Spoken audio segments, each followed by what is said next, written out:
Check. Hello. Welcome to the podcast, guys. So this is a new podcast where Anthony Panzica, the beverage director of the Porchetta Group, and I, Pat Pasquarella, the chef and partner of the Porchetta Group, are going to just chat about wine, and we'll see where else this conversation kind of leads us to, right? Because it always ends up leading us into different spots. Always, right? You never knew. Never know. I'll let Anthony kind of talk about himself a little bit, and then we're going to get into drinking some vino. Good juice. Good juice. Definitely good juice. So I'm Anthony. I'm the beverage director for the Porchetta Group.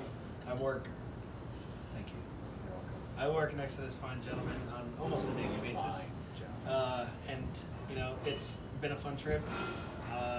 I grew up Italian, so I prefer Italian wine. So when I found someone that needed Italian-centric wine lists, it kind of worked out for both of us. Hell yeah. So here we are. Yes. All right. Well, I mean, I think there's a bunch of stuff that obviously people don't know about wine, right? Of course. Today we brought 3 wines all from Italy. We're not going to do Italian wines all the time, but we're known for our Italian wines in the restaurant group, and you do a fucking fantastic job of finding these really cool small growers and bringing some really fun juice to Atlanta, because a lot of the work that you have been doing, obviously with a little bit of my help, is finding some of these really cool small producers, get them in touch with people, and getting us to buy the entire allocation.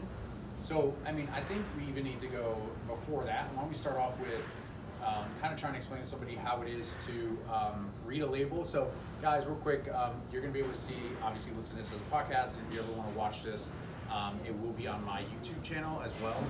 So you can easily watch it on the YouTube channel as well. But let's start off with Anthony discussing realistically how to read a wine label, and then obviously also talking about how some of these wine labels are a lot harder to read. Right? A lot of them is going to have to be a lot of this new thing that just started. It's called Google. You're going to have to do a little bit of that. All right. Go ahead, kick it off. So the easiest way to read a wine label is to basically grab a wine that is sort of more on the mainstream. In the Porchetta Group, we do, like Pat said, we try to do a lot of smaller vineyards and very farm-centric vineyards. Which is when you get some of these funky labels. Exactly, that's when you'll get the funky labels. But they're funky, but they're also kind of easier to read because there's not more information, there's actually less information. So for some people it can be harder. For some people it's just like, it gives you what you need and that's it, which is great in my opinion, quite honestly. I agree with that. Because I think wine's kind of complicated enough to the general For sure. public, so for less information to be on the bottle, it's probably better. Just people want to shut up and drink. You know? Absolutely, and we obviously do business with a lot of different distributors, but we enjoy certain importers more than ever. So like Portofino, Yep. we love. I think they do a great job. We also buy Dresner. fucking 90% of our olive oil from them. Yep. Louis Dresner. Rosenthal. Yeah, I mean, I feel like we do. What's the other one? Uva wines. Oh, Uva. Yeah. And they have great wines. I feel like we spread the love pretty a good amount. There's obviously a ton of wine that we only get a certain amount of allocation, like the Moondrubel and anything Corneliusen, which is sad because we kind of wish that we were always able to get a little bit more. Yeah. It sucks for you guys because Anthony and I always end up just drinking it, which is a good thing for us. But We sucks only for get you. like 2 bottles. I know, and it's at that point it's like the amount We of work hard too, Chef. What's that? We work We hard do too. fucking work hard. I We deserve agree. a We bottle. deserve a good bottle of wine Yeah. every once in a while. Why not? So go ahead. Why don't we break it down? Show them how to read the label. 2, how to open a bottle of wine correctly. Because I feel like a lot of people also open up bottles of wine very incorrectly. I was at a restaurant a couple weeks back. Actually, a pretty well-known restaurant in this city that has a very extensive wine list, and they opened up a bottle of red and pop right off the top, and I'm like, ooh man, you failed every Master Somm test ever. Go ahead, go, bring me We're through. going to talk about who that was off. Yeah, for off sure, the air. absolutely. I'm curious. Without a doubt. So it's very easy. Well, we're going to make it easy for you guys. So basically, you'll always have the name of the winery right here on the label, right? The name of the winery, like 9 times out of 10, I say that, of course, this one doesn't have it, but with this one, Don't even have a fucking cap. with your typical like DOCs or DOCG labels, which is this band, it's a government-controlled denomination, basically. It's Italian government's way of saying this is a quality wine. We put our name by it, yada yada. So they will always have the winery name here, and then most of the time they will also have the name of the wine itself. So this one will be Cantin del Notao, and the name is the Il Repertorio. Then after that, you can look down here and you can see grape varietal sometimes. This one says Aglianico del Volture. Aglianico del Volture means it comes from Basilicata, Mount Volture in Basilicata. It's the certain area that Aglianico is grown for. It's my preferred Aglianico. Chef gets a little butthurt when I say that because I know he loves Terrassi so much. No. So I love. Don't get me wrong. I think Aglianico del Volture is better made. I think that Terrassi is the Super Tuscan of the South. So that's why I appreciate a really good Terrassi. And obviously, Basilicata is not there yet on becoming a bigger, more well-known like Terrassi, because at the end of the day, Terrassi is just Aglianico. So I feel like there's eventually, hopefully, they can get to their own DOCG or DOC of their sorts, but yeah, they're not there yet. Basilicata is very tiny. Basilicata, in my opinion, I think we drove through it once when we were in Italy, and I remember being 8 years old and being like, wow, this is really fucking pretty. Yeah, it's gorgeous. But it's one of those areas that I feel like I need to see soon. Yeah, it's gorgeous, but it's also so desolate.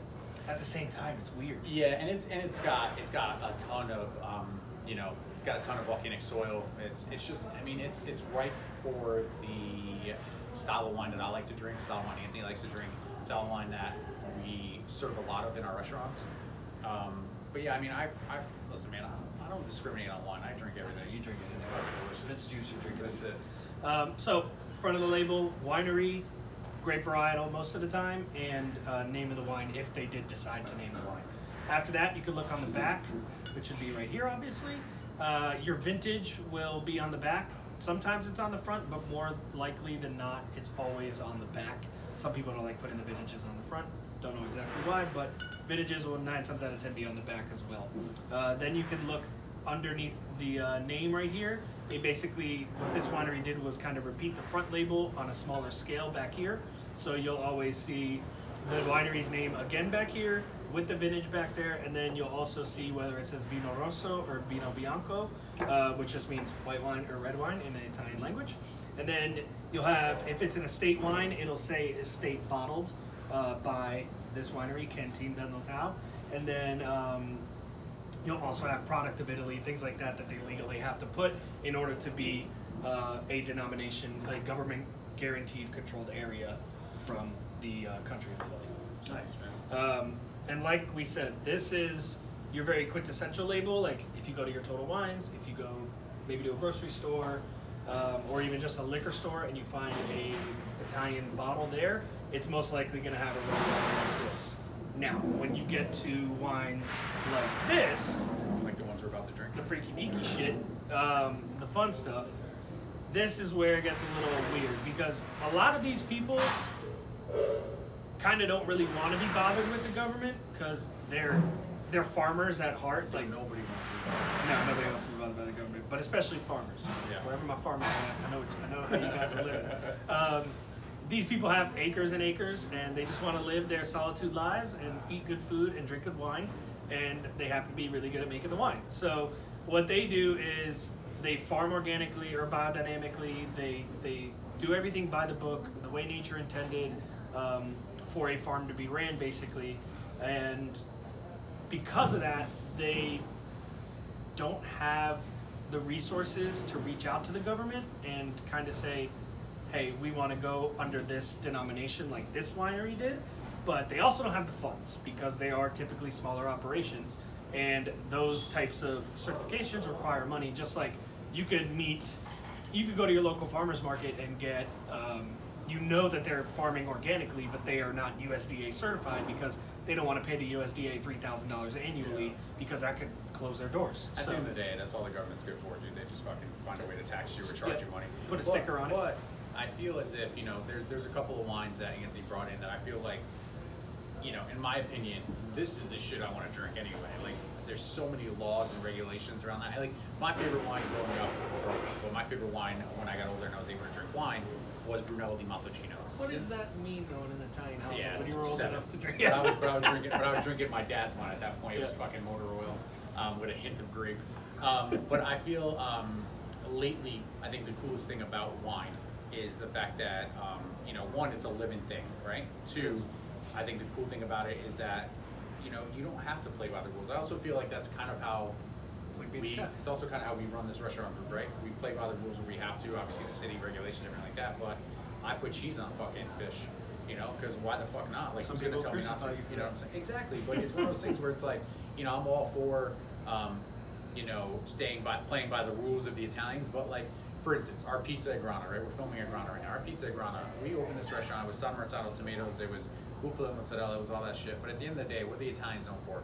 They live by the 1 kilometer rule, right? So that means they grow everything within 1 kilometer. Well, San Marzano is not in our 1 kilometer, and neither is fucking Water Buffalo. So we're buying, our cheese, tomatoes from here, and we have our flour from here. So I mean, at the end of the day, a lot of the flour that the Italians get anyway comes from Arizona.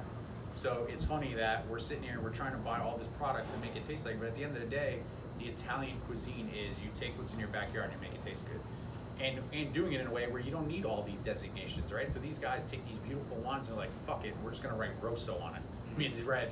They're like, at that point, figure it out. You figure out the rest, Google it. Yeah. And that's what I think is cool about some of these wines. And that's why Anthony introduced me to a lot of natural wines. And in my opinion, natural wines, like a lot of them have so much funk to it where people open up that bottle, like that bottle of Montepulciano of Bassoni gets sent back every day. Yeah. That's probably one of the best wines I've ever had in my life. I fucking hate that. But a lot of it has to do with the fact that why we're starting this podcast, people are not educated on wine, and I think that that's going to be a fun way to introduce people to a different style of drinking and a different style of wine. Like, 99% of these people will go to a wine shop and buy Chianti or buy Brunello or buy, well, why not buy this really cool Petnat from Fiano di Avellino? I mean, that or even just really like cool go a little taste. outside of Chianti and Tuscany and go by Mortellino di Scansano. Oh my god, so fucking It's good. like so delicious. almost better than every Mortellino di Scansano Sangiovese I've had is almost better than every Chianti for my palate that I've had. I agree. And at that point, it's like $20-$30 cheaper per bottle, and I'm like, dude, it's a no-brainer. I mean, you and I have a shit ton of pet peeves when it comes to this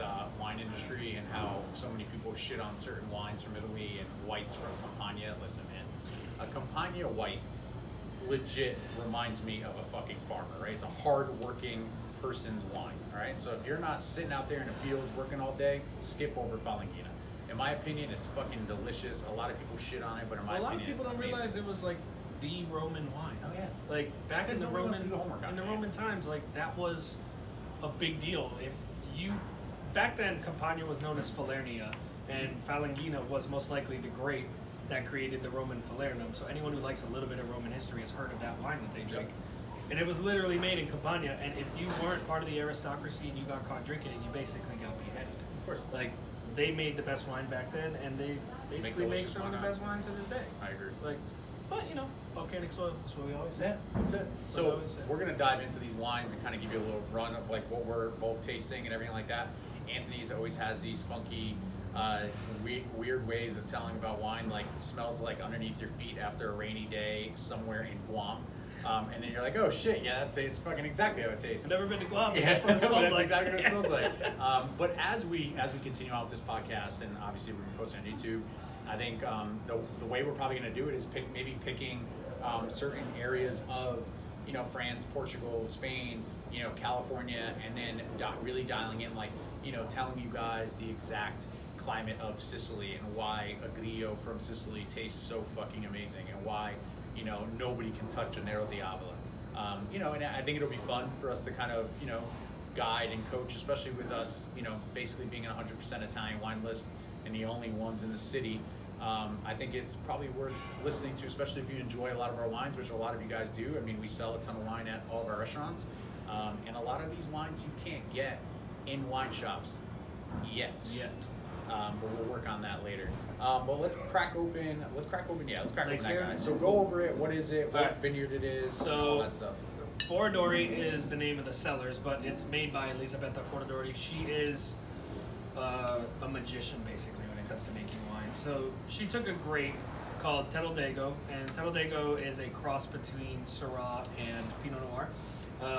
And she basically brought it back from almost being extinct. A few people did, but she was definitely on the forefront of it. But this wine specifically, she's known for all types of wine. She's known for her Teroldego. She's known her whites are crack. They're absolutely insane. Her orange wines are killer too. But this one, Laser, is really, really cool and fun, not just because of the label, but I love the label. On the back, So sick. all right. Fun. It's Love so that good. shit. On the back, to relate it to this one real quick that we just talked about, all it says on the back is 2021 Vigneti della Dolomiti, which means it's wine from the Dolomites, and then Rosso. So tell people where that is. Where's this wine from? So this wine is going to be from Trentino, Alto Adige, Beautiful. which is pretty way up north, all up in the Alps and the Dolomites. Almost touching Austria. Yep. Switzerland, Austria. So you're going to get a lot different Slovenia. flavor from this. You know, a lot more of that style. Remember, it's cold climate. Crispy. So you keep that in mind. It's Good not acid. it's not that super volcanic soil from the south. Yep. So it's very, very mountainous terrain, which is fantastic. It probably does a really good. I don't think I've ever had this one. No, Okay. we got allocated. We got lucky with this allocation. I think they ended up having like 2 cases that got dropped. Nice. And I was like, yeah, sure, I'll take them. Yeah. And then Fortadori, they always put like a little quote on the back of their bottles. So this one says, "Peace is the greatest work of art." Always something that's very like touching in a way. She has one on the back of her white, the Manzoni Bianco that we have. I don't remember the quote exactly, but it just put like a big smile on her face. It's just a really good quote. So opening a wine bottle, this one's kind of a cheat code because there's no foil to cut through. Yeah, But the next one will. yeah, the easiest way, guys, in case anyone at home has an issue with the corkscrew part, the easiest way that I teach my staff is to put the corkscrew flat like this horizontally to where the tip of the corkscrew would meet in the middle, and then literally just turn it straight up and put the tip of the corkscrew in there, and then turn the corkscrew here. Oops, sorry. Try not to turn the bottle like I'm actually presenting wine to a table, but it's a podcast, so fuck it. So here, and then you're right in the middle, and you're good to go. So at that point, turn. How many bottles of wine are you opening a day? Sinatra's playing. Huh? How many bottles of wine are you opening a day these days? 20, 30? 5. Too many? 5 each hour. Nice. Yeah, it's ridiculous. This is a gentleman that literally only leaves his drinking days to the weekends I do. because of how much he tastes all day I long. do. I He gets literally. paid to drink and says, "Fuck it, I'll drink on Saturday and Sunday." But you know that's what makes me a good Oh, beverage yeah. director. You gotta Biggie drink said, everything. "That's a 10 crack commandment: is never get high on your own supply." That's it. So I don't. Except for right now. Yeah. So as you can see, the color of this wine is pretty. It's pretty insane. Like it's not your typical just deep red. What's I'm cool colorblind, I about can this tell. one? Yeah, he is colorblind. One time I gave him a white wine and he thought it was red. So this wine's really cool because she took Teroldego. Let me do my math here real quick. 68% Teroldego she took, and then 32% are of other red varieties that they don't disclose. So whatever's going on the farm over there. And then they take those wines, or those grapes, that juice, and they ferment each of them differently in stainless steel, terracotta, oak, and concrete. It's insane. And then they blended it all together. So what's the wine? What exactly grape is this? Or- Teroldego, Yeah.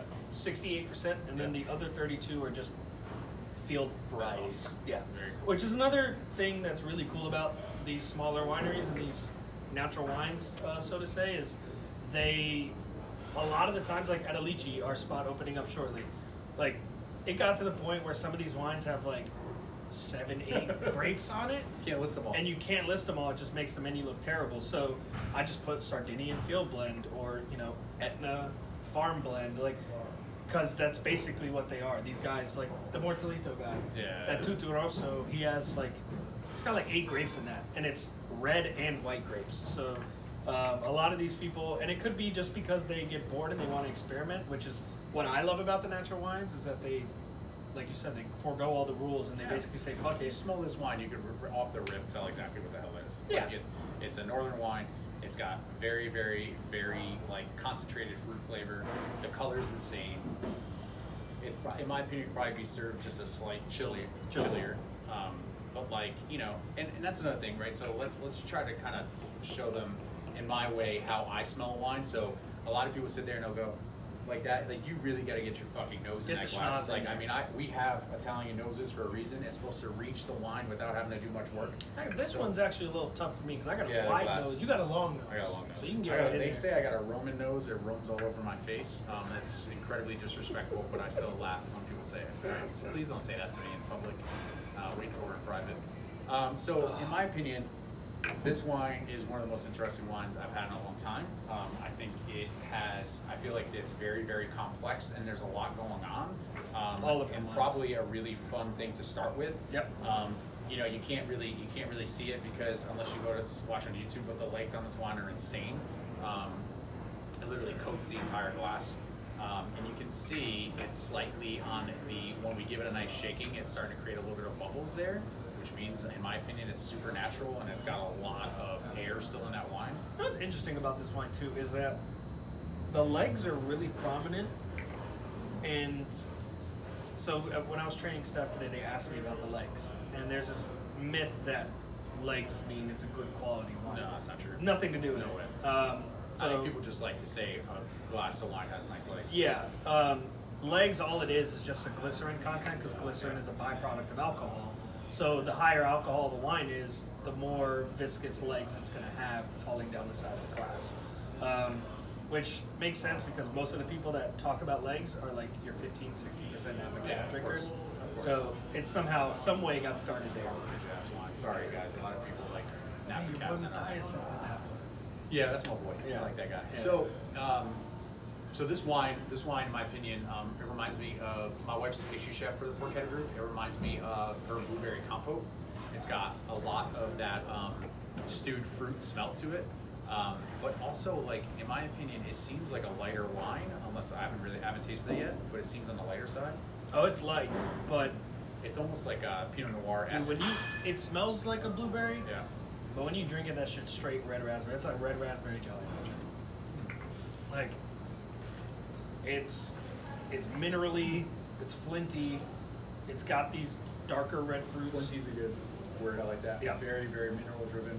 People who don't 100%. know flinty have never gotten their ass beat in the Yeah, street no, before. no. That's what I Definitely not. realized. That's exactly what it smells like. Yeah. Wow, that's fucking good. Yeah, and it would be that much better with just Yeah, a slight a chill slight on chill it. to it would be great, but But yeah, I mean, this wine, I remember the That's first good. time I tried it. This is, and it's so good because you could put a slight chill on it, and if you had to enjoy a red wine on a 90-degree day in the middle of do Georgia, that. you could with Yeah, a slight slightly chill. chill. But this, I'm for all something for it. like Thanksgiving, Yeah. with stuffing and the cranberries and like the typical route that we go. Sorry, turn it down. Ah, hey, music. The typical route you go with Thanksgiving food, Yeah, this would be great for. I agree.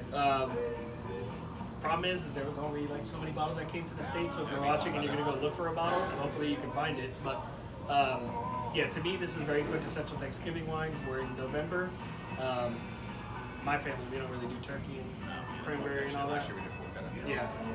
So I'm going to kind of go through how I taste wine, right? Anthony kind of does it his way as well. I was told to suck in as much air as possible because you want to aerate the wine, right? So I always start off by first smelling the wine. Obviously you can't see right now, but I smell the wine first, make sure it's not bad, obviously. Take a nice little sip, not trying to take a full gulp, but basically like a quarter to a third of a sip of what I normally would take.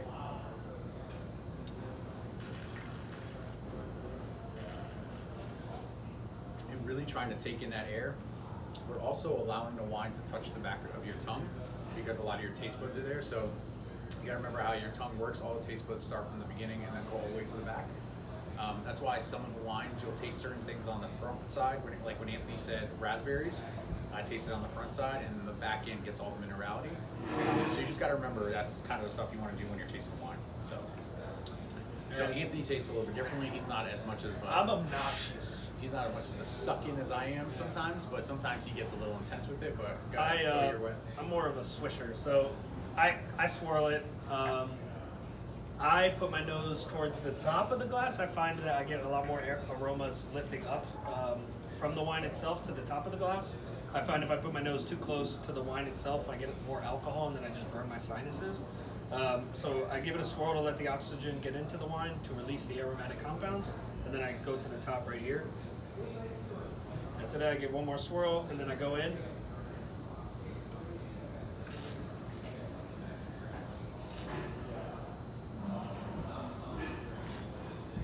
I'm all over the place with it.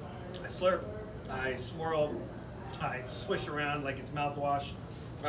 You have taste buds that are everywhere on your tongue, obviously, like you just talked about. But a lot of people don't realize that, like the back of your tongue, also on the sides of your tongue, like towards the bottom, going underneath the tongue, there's still taste buds there. And a lot of those taste buds, A lot of swishing around. yeah, and you also have like nerves in your cheeks that will also link flavor, and your gums that will also link flavor to your taste buds. Little anatomy lesson today. So I basically just try to coat my whole mouth. I'm not really concerned with having red teeth for the rest of the day because that's just part of the job. So that's what I do when I taste wine. But Nice. when it comes to certain wines, I do different things. You know, you obviously don't want to swish around bubbly wine as much as No, because plus I'm it's not- gonna I'm sorry, go guys, through I'm your just- fucking nose. I'm just not a bubbles guy. Well, we can do some bubbles on another day. All right, let's get Slut into for bubbles. Let's get into the second bottle. Anthony will describe it again, and then yeah, we'll keep going on. Danilo Tomane. This is about the Frenchest I get when it comes to wine I drink. This is out of the smallest region of Italy, also the highest elevation region. It's called Val d'Aosta. Anybody from Georgia? northern ones. Yeah, two northerns today. Nice. Yeah. Anybody who lives in Georgia, Val d'Aosta, down in South Georgia on the Florida border. Valdosta. That is that is what that city was named after. Absolutely. Just like Rome, Georgia, Piedmont Ave, all Yeah. that stuff. Rome, Georgia actually has a gift from the Vatican at their downtown. No way. Yep. Yeah, So I know that. when it comes to foil, I like cutting underneath this neck here. You'll see a lot of people cut at this first lip. I hate that. It drives me crazy. Also leaves more room for error from a serving standpoint if you're tableside opening a wine for a guest. So I like going under the neck here. It also allows for a little more leverage so you don't slip. So basically the easiest way that I could explain to do it is to kind of hug the bottle. Because again, from a service standpoint, I'm thinking about the easiest, swiftest way I could open this bottle without distracting the guest's conversation or their attention to being towards me. I want them to enjoy their experience and be able to talk and chat up at the table. So basically, I try to hug the bottle as much as I can. And at that point, you'll see that if I'm hugging it that much, the blade's already over here. So I'm already cutting half of this foil right here. And then by the time I come back around and meet it, it's already cut. So I come here. Staff hates this way.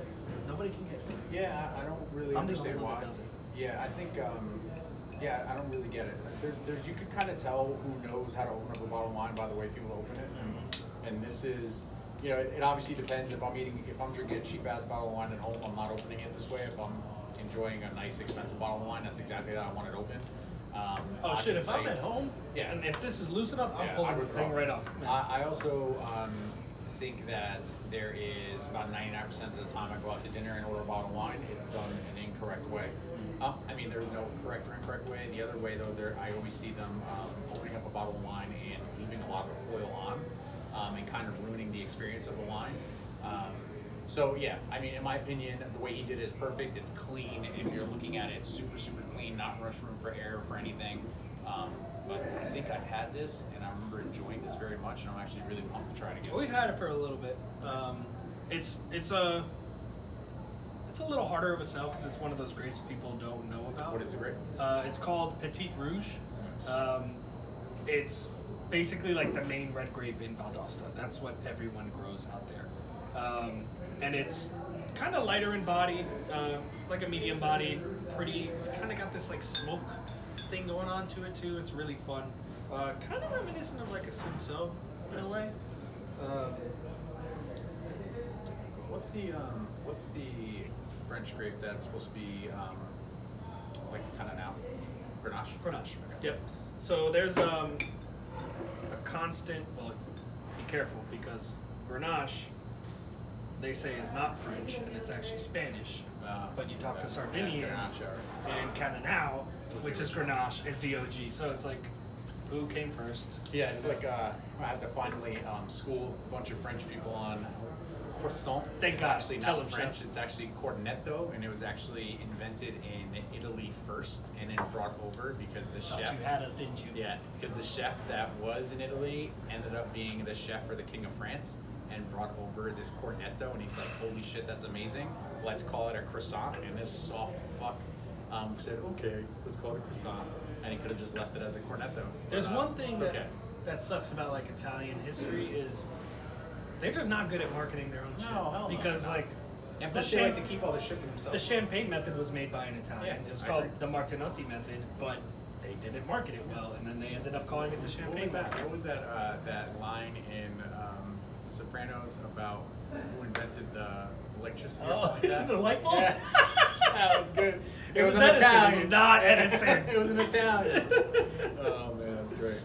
But yeah, Danilo Tomman, he makes this one wine and that's it. That's all he makes. No shit. 2,500 Banking on bottles this a thing. year. He's banking on this. I mean, if you could call 2,500 bottles a year banking, but 3/4 of that is shipped to the U.S. Quickly, Which is pretty interesting.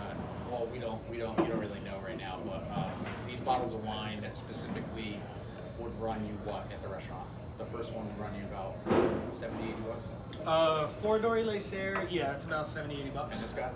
This guy's like 105 in our restaurants. Yeah. I will say I haven't taken the time to learn, but the name of this wine is Enfer de Arbier. Do you know what that by any chance means, Rachel? What is it? Enfer de Arbier. Enfer, would that be like flame?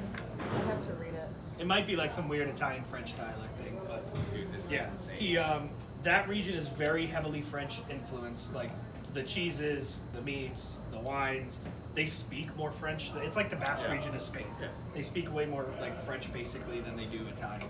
But they literally are next door neighbors to France. So the funny thing for me is both northern wines you brought, right? Mhm. And obviously next time we do this, I'll bring a bottle, you bring a bottle, and we'll kind of do it. But two totally different flavors. Both have the stewed fruit idea. This one, in my opinion, is more cherry heavy, more cherry fig-ish, where it's like a little bit Yeah, more a on lot the of, darker yeah, side. it's a little more reduced. Yeah, where the other one was more brighter flavors, but with a stewedness to it as well. Kind of almost like a blueberry combo until you taste it and it was more raspberry. You know, I get slight hints of black pepper, which in my opinion is a lot of French influences when you have the black pepper. And I honestly haven't looked up like too deep into this wine because even though it's on Rosenthal's website, there's not a lot of Yeah. info. I would imagine he's probably using French oak. Without a doubt. Used French oak. Like I mean, they're It's French so heavy. crazy. So. It's got a lot of it's got like a really weird fall like essence, almost like the like potpourri-esque Yeah. in the nose, Mhm. which is like blowing my mind a little bit. But like you throw the shit in your bathroom, it'll smell good for a couple weeks. I love that so much. Put this in the diffuser. Right? I'm actually really excited to taste this. There's gonna be a lot of sucking and swooshing happening right I now. mean, there's and it's fun. Both of these wines probably would have benefited from a slight chill. Slightly, Uh, not much. no, the yeah. first one I feel like probably could have benefited a little bit more, and this Yeah, one, like this one you could drink at 55. Yeah. This one you could drink at like 60, 65. But this one to me, despite how I mean, it's clearly like bigger in color than the last one was, but the body is almost the same. But this wine, because of what the grape does, it could stand up to like anything on the grill. Like That, you could put red meat on the grill and it could stand up. I to was just gonna say, stand I up to want chicken, or it could be nice and delicate with fish. I want a steak. Yeah. I would eat this with a steak for sure. I I would mean, drink this with a I steak. imagine in the middle of the Alps, in northern Italy, you're basically eating cows. Yeah, I mean you're eating cows all day, Cows and pork. and you're eating cows, and you're eating. In my opinion, this would go really good with gorgonzola, because gorgonzola comes from up there speck. You get that nice smokiness from it. That's delicious. I love that wine. It's not worth spitting out. This one's very similar to the way it tastes as how it smells. I don't get to drink these wines often. I drink them once and then I put them on the menu.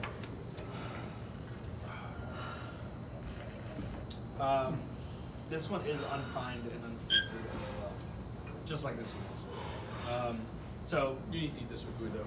yeah, it needs This food. needs to be drank with food It needs food or cigar. or cigar. Cigar would be really Yeah, good, this wine. I'm big on obviously you know, kind of getting away from cigars, but what grows together goes together. Oh, I thought you were talking about you're getting away from cigars. No, I would never. But this wine, in my opinion, deserves a very fucking funky gorgonzola and some really plain crackers, or you know, really stale bread and some speck. This shit would be What's that? speck is you know what speck is, but speck is a basically smoked prosciutto, but it's actually smoked ham shoulder. But it this wine is so deep in flavor. That creaminess from the Gorgonzola, this wine will fucking cut right through it and make it taste even more incredible. You're making me die for Gorgonzola. I want Like, Gorgonzola, and I never thought talk about Gorgonzola. Yeah, you really don't. And I want But Gorgonzola. now, I just want Now we're Gorgonzola and crackers. Yeah, that's it. I'm a little upset. And now we have to go get one and maybe smoke a cigar with it. That's fine. Sounds like a plan. You can bring the bottle. That's it.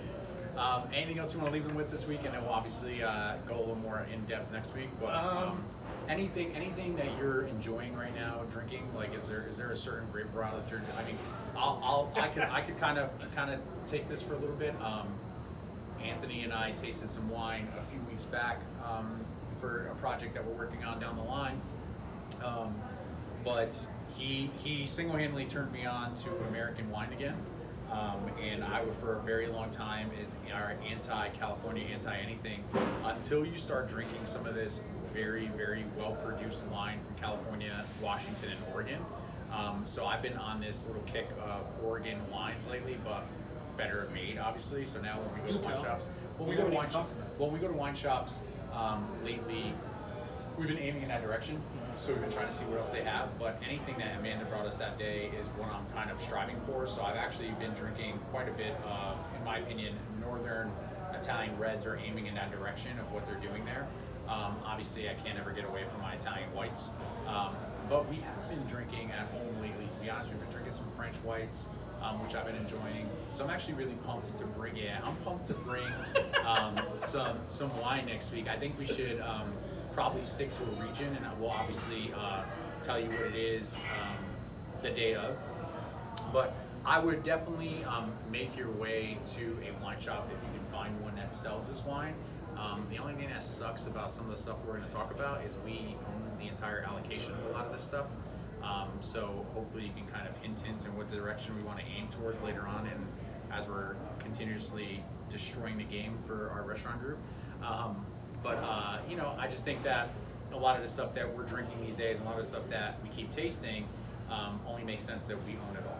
So you can only get it from the Porchetta Group, which is fantastic, and screw the rest of these guys, but we got to it first. But these two are. I'm actually very happy you brought two Northern Italian reds. I mean, they were both fucking delicious, and I stood at that shelf looking at all the wines for like a good I'm happy you 2 to stayed 3 north. minutes, and I was like, fuck, what do I get? What do I bring? Yeah. And I actually almost put the Laser back, and then Rachel was like, you grab that one first. I was like, yeah, you're right. So I stuck with that one, and then I was like, I don't think Chef's ever had this, and I haven't had it in a long time, so it would be fun to taste it. But it was definitely hard not picking Southern Italian. Of course, because we love it so That's much. what I we mean, know. your family's from Sicily, my family's from Naples. We that's what we know, and we enjoy it very, very much. And I think next week maybe we should do some Sicilian whites. Sicilian whites are fun, in my opinion. All right, we'll see. We'll talk about it during the weekend, and we'll get back to you guys. But thank you guys for joining in. Obviously, it was the first episode. We'll plan on doing a ton of these. Leave some comments. Let us know what you want us to talk about a little bit more, what you want us to talk about a little less. Obviously, I don't really give a fuck what you want us to talk about a little less. We're going to talk about what we want to talk about. So it's our Someone's going to podcast. be like, let's do less Italian wine. Yeah, I'm gonna be okay, like, cool. Here it is. Yeah. But guys, thank you very much. You want to leave off with anything? Um, Keep drinking good wine. keep drinking good wine, Stop specifically. with Kendall Jackson. Yeah, stop Kendall. Yeah. Stop Sutter. Yeah. The only wine, Yellow too. The only wine that's somewhat worth spending $13.99 on in the grocery store, you'll agree with me, Kim Crawford salt. Without a fucking doubt. Because And the funny thing is, everyone's a little slutty at home. yeah, It's all good. and the funny thing is I always say I can't wait to go home and have a date with Kim. Kim's actually a man. No. So it's actually really throws me off for a loop every once in a while. But thank you guys for joining in with us, and we'll catch you guys next time. Thanks, guys.